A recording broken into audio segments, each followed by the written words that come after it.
নির্বাচনী প্রচারের মাঝে পাঁচকেলকুড়িতে আন্দোলনরত এক বিস্কুট কারখানার কর্মীদের সঙ্গে দেখা করলেন দার্জিলিং লোকসভা কেন্দ্রের বিজেপি প্রার্থী রাজু বিস্ত।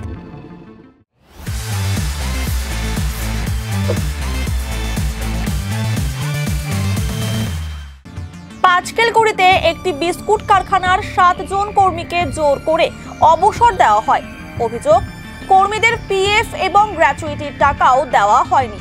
পিএফ এবং গ্র্যাচুইটির দাবিতে ওই 7 জন কর্মী গত কয়েক মাস ধরে আন্দোলন করছেন। এরপরও তাদের সমস্যার সমাধান হয়নি।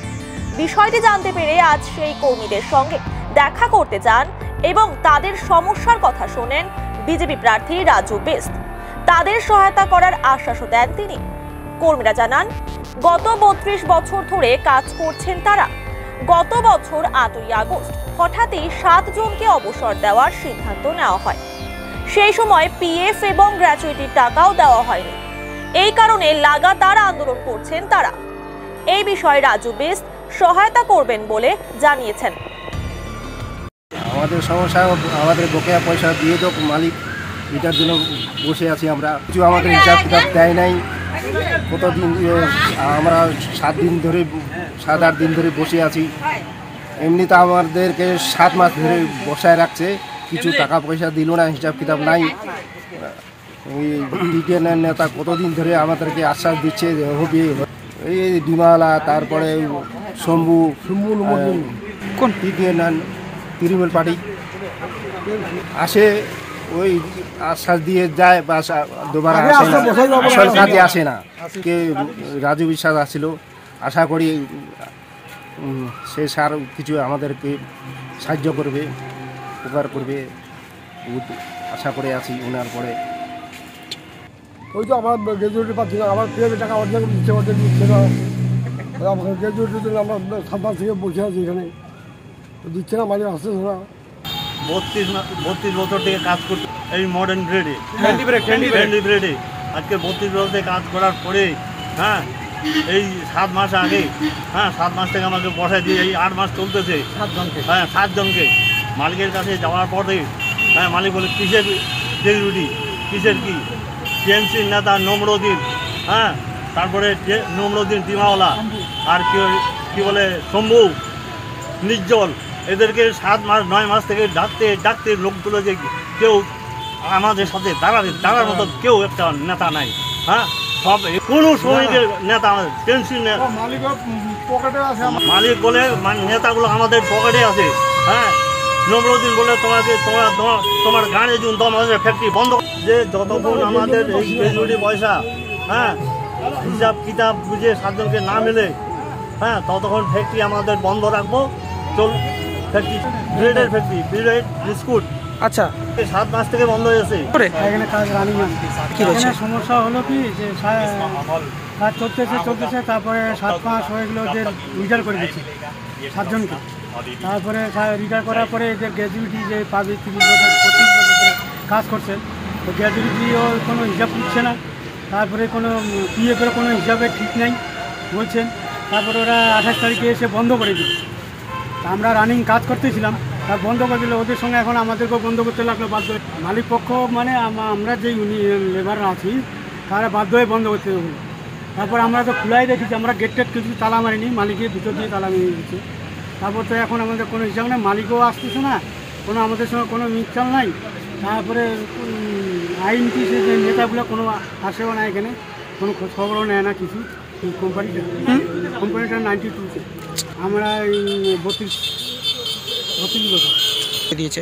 ওনার বয়স হয়েছে, ওই জন্য 7 জনকে রিটায়ার করে দিয়েছে। আচ্ছা, রিটায়ারের কোনো কাগজপত্র নিয়ে দেননি, রিটায়ার হয়ে গেছে। তারপরে 7 মাস ধরে আছে, এদের কোনো না গ্র্যাচুইটি পেলো না কিছু, কোনো খবর নেই। মালিক বসে, দুবার বসে, একবার বসে মালিক 1 মাসেরই বেতনের কথা বলছিল, হলো না ফাঁসলা। তারপর আরেকবার বসছিল, বলছিল 3 মাসের বেতন দিব, তা ওটা তো কোনো মিউচুয়াল হলো না। তারপর আমার বন্ধ করার পর ভাবলাম মালিককে ফোন করি, মালিক ফোনও উঠায় না। তা মালিক কোনো আসেও না এখানে, যে আমাদের সঙ্গে মিউচুয়াল করে বসি, মালিক কোনো আলোচনা কোনো ইয়ে নাই।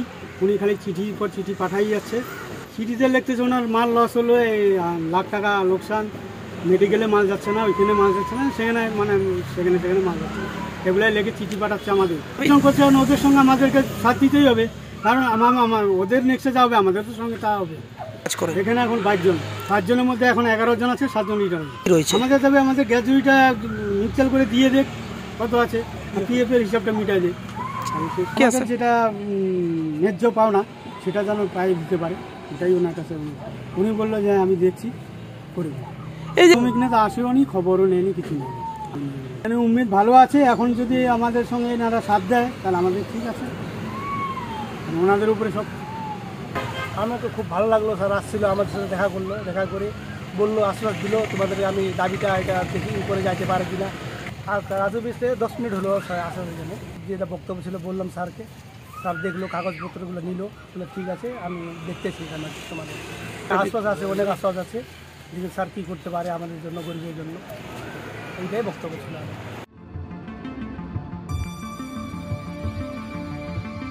অন্যদিকে রাজু বেস্ট বলেন, কর্মীদের তাদের অধিকার থেকে বঞ্চিত করা হচ্ছে। চা বাগান থেকে শুরু করে বিভিন্ন জায়গায় শ্রমিকদের ওপর অত্যাচার হচ্ছে বলে অভিযোগ করেন তিনি।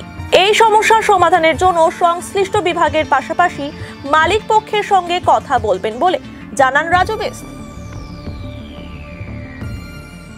एक फैक्ट्री चलती थी जी, और बगैर कारण बताए जो है फैक्ट्री बंद कर दिया, और फैक्ट्री बंद करने के भी कायदे नियम कानून होते हैं, उसको फॉलो करना पड़ता है। प्रॉपर जो है डिपार्टमेंट से परमिशन लेना पड़ता है।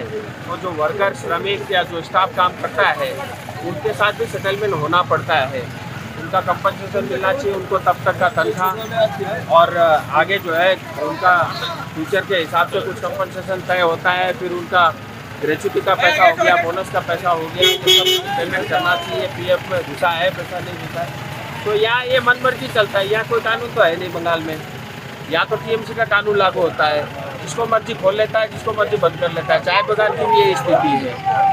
और फिर ये कहते हैं पीएफ डिपार्टमेंट तो भारत सरकार का। अरे भैया, भारत सरकार का डिपार्टमेंट है, जब पीएफ का पैसा जमा नहीं होता तो पीएफ डिपार्टमेंट थाने में एफआईआर करता है, कार्रवाई पुलिस को करनी पड़ती है। पीएफ डिपार्टमेंट के पास अरेस्ट का मतलब वो या जो है जिसको पकड़ के जेल डालने का वो वारंट नहीं है, वो तो पुलिस के पास है। तो कुल मिला के सब मिली भगत है। नहीं, सड़क पर उतरना पड़ेगा श्रमिकों को। एक ही इसका समाधान एक ही है, जब नेता और कुछ व्यक्ति मनमर्जी करने लग जाए, उसका एक ही जवाब है, सड़क। मैं पीएफ का तो मैं पता कर लूँगा डिपार्टमेंट से, फिर मालिक का नंबर और नाम दिया हूँ, मैं बात करता हूँ उनसे। नहीं, पहले उनका पक्ष भी सुनूंगा क्या है, और दोनों को बिठा करके अगर चीज़ें निकल गई हो तो गाड़ी चले तो अच्छा है। कुल मिला के झगड़ा करना हमारा उद्देश्य नहीं, उद्देश्य है कि फैक्ट्री चले, लोगों को रोजगार मिलता रहे।